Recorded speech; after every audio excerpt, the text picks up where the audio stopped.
Economies are a funny thing. They ebb and flow, they grow and shrink, along with patterns and buying habits of individuals all around the globe. They're as unpredictable as the weather, mostly due to the fact that there are just too many variables involved to accurately say what's going to happen next. Much like the weather though, even if you could tally up all the variables to predict the next move of a global economy, the output would probably be just as complex to decipher to determine what to do next. One thing that's going to be easy to predict coming out of this self-induced global economic depression: the global economy will never be the same again. The economy consists of several parts, as I'm sure you've heard. One of the key parts are the various stock markets around the globe. In this video, we're going to go over why people think that the stock market still has plenty of room to keep going lower. And we're also going to go over why people think the stock market is on its way to making consistent gains again. Be sure to like the video for the YouTube algorithm, as it definitely helps it out. And be sure to drop a comment letting me know what I missed and what I got right as well. And with that, let's dive into the video.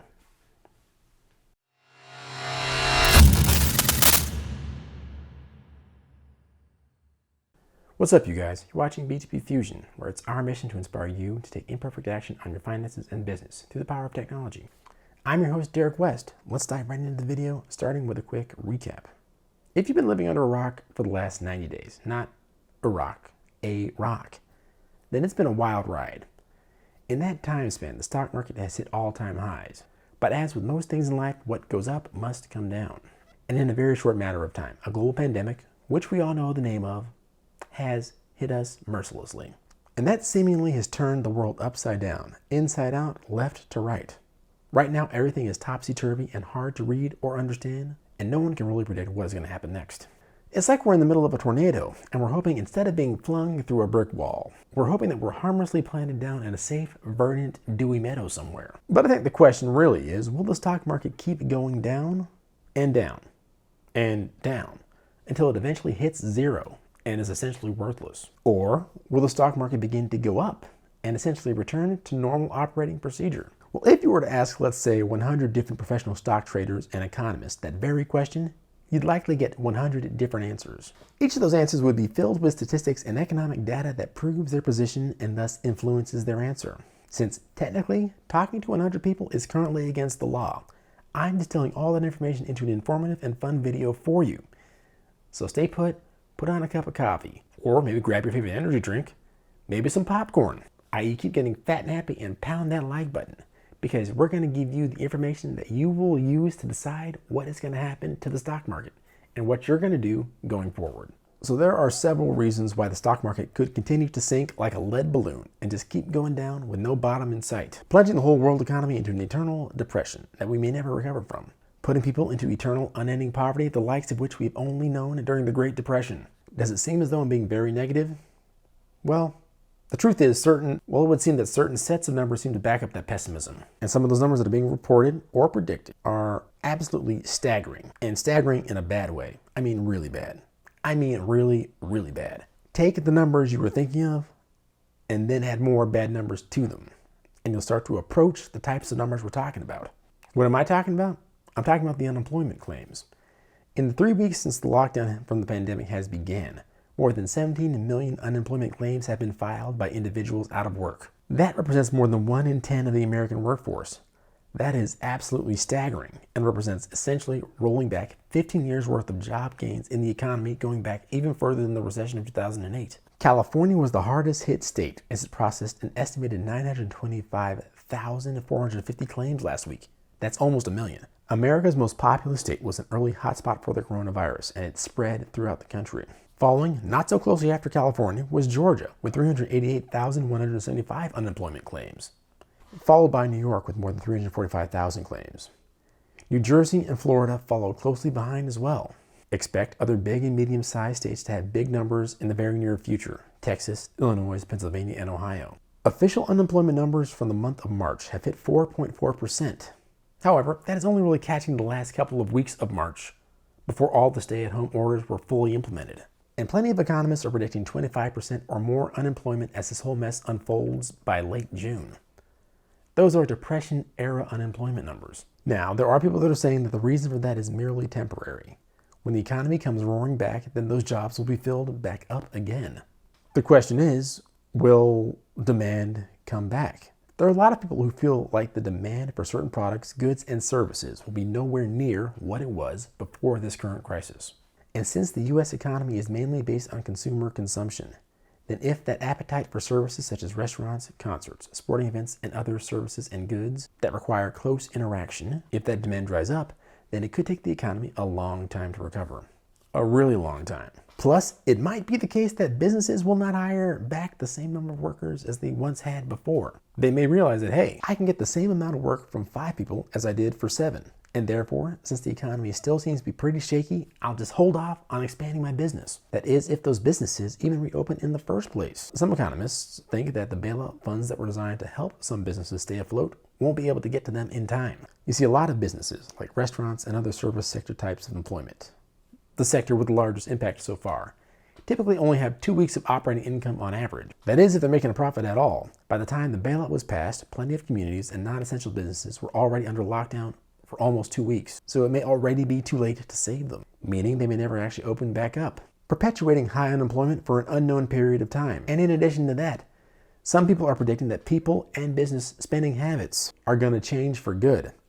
A lot of people think that people aren't going to be going on vacations as much.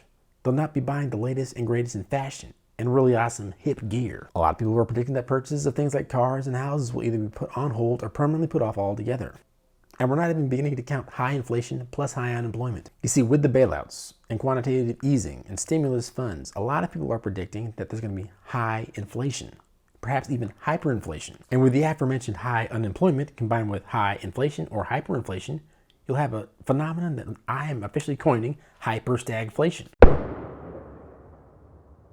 That is to say, perpetually high unemployment and perpetually high inflation that leads to massive social unrest. To give you a quick history recap, stagflation was a period of economic history that occurred in the United States, where we had high unemployment and high inflation. If trends continue and if pessimistic predictions pan out, that's a lot of P's in one sentence. The United States may have super high inflation or hyperinflation and high unemployment, similar to the 1970s, but on steroids. Who knows what the effect of this could have on the US stock market that's already in the tank. But if you think about it, that's kind of true of just about any situation. Will all the worst case scenarios happen all at the same time? Or will some positive things actually happen? Some people take a positive glass half full look at this. So the cause of this whole thing is a little virus that rhymes with Verona, which is not a word, but you know what I'm talking about. And a lot of people are predicting that a vaccine for that little virus will be in the offing soon, so that this current panic and the resulting lockdowns that occurred will no longer be needed. Also, cures have been popping up with various levels of effectiveness that promise to help some people who are experiencing symptoms to recover. This, along with flattening the curve, will help to give people confidence to resume their old habits of going to restaurants, barbershops, sporting events, and music festivals. So in addition to that, the Federal Reserve has stated that they will do whatever it takes to help promote full employment, which includes using tools like quantitative easing. Now, yes, it is true that quantitative easing and other stimulus bills, including the $1 trillion bailout bills, can lead to hyperinflation and not necessarily improve employment, as what's happened to some Latin American and European countries. That said, the point of this video is, will the stock market be the same? And if there is hyperinflation, that means that there are more dollars chasing the same amount of goods, which means that companies that are making those goods are probably making a killing. And if they are part of the stock market, then the prices will go up. And if there's one thing that we know to be true, businessmen and women know how to position their companies to take advantage of certain trends in different markets. Another thing that the optimist notices, the fundamentals are pretty much the same. So a lot of bullish type folks will correctly point out the fundamentals of the economy have more or less stayed the same. Save for unemployment, which could prove to be temporary given the rosiest of scenarios. It is true that interest rates were low and right now are going lower. Unemployment will go higher, but again, that could be temporary. And markets in general were moving higher. With that in mind though, what else has changed about the economy? It could be true that people are now unwilling to spend on things that they once had no problem spending money on. The optimistic view is that businesses will get these funds in time and thus save themselves and the economy and their workers from the worst ravages of this recession. That is a point of view. Another point of view, the market may have already priced the worst of it into itself. So the stock market really is looking into the future, trying to figure out if the money they've invested is going to grow or shrink. So people who invest in the stock market don't necessarily look at events that have happened today to price stocks appropriately. I mean, they do, but what they're really trying to do is to price stocks based on what is going to happen in the future. And with a close to 40% drop that has occurred since the end of February, some people are saying that we may have already priced in some of the worst of the news and information into the stock market. And yeah, sure, a 37% plunge isn't anything to sneeze at. And while the markets may kind of bob around, jumping from 2,000 point losses to 800 point gains for probably a couple more months, we are essentially at the bottom of the current stock market cycle, some say. Me personally, I don't really know what the right answer is. And quite frankly, neither do any of the so-called experts who are really only making predictions to generate clicks for their various publications. Speaking of generating clicks, how about generating 3 of your own? 1 for the like button to help out the YouTube algorithm and to help out the channel. 1 for the subscribe button to make sure you're in the know of the latest and greatest in business, technology, and personal finance. And another for the notification bell to ensure that you don't miss a video as they drop, and they do drop weekly, and they're getting better every time. And make sure that you leave a comment telling me where my analysis is wrong. Also, where do you think I'm on the mark? Are we at the bottom of the stock market and about to rocket up to the moon? Or are we just beginning to see the pain? So join the conversation. And remember, a goal without a plan is a wish. A goal with a plan and no action is a wish list. Take action on your business and finances using the power of technology, and we'll catch you next time. Peace.